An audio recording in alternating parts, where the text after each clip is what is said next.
Your SaplingPlus course for Krugman's Economics for the AP course also has additional resources and assessment types, such as LearningCurve.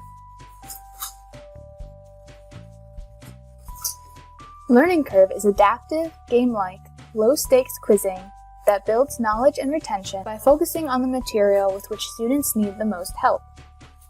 It is intended to keep students engaged for homework and review practice, although the settings can also be adjusted for tests or quizzes. If you view the LearningCurve assignment as a student, you can get a better sense of how LearningCurve works.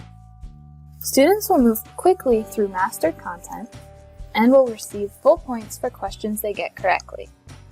But if they move too quickly, for example, if they just want the assignment marked complete without reading through the questions, they'll receive an alert to slow down.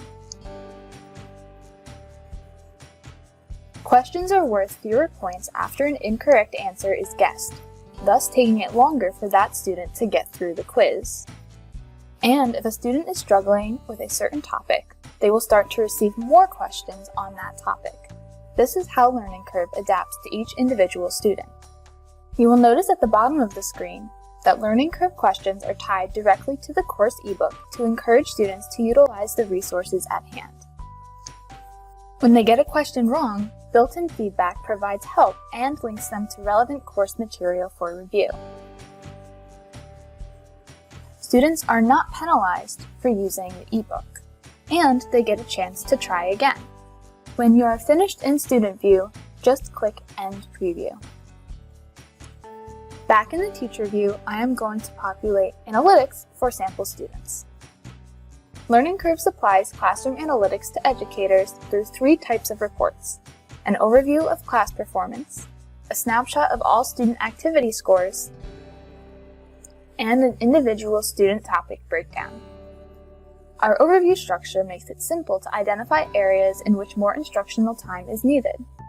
Back on the home page, on the far left of the screen, you will also see additional navigation tools, such as the gradebook, resources list, and activities and due dates.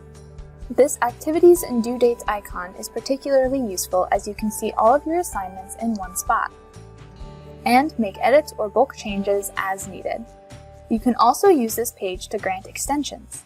Sapling also offers breadcrumbs to allow you to go back to your course homepage at any time.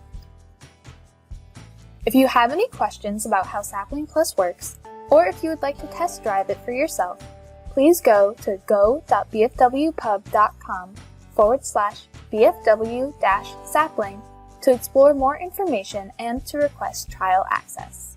Thank you!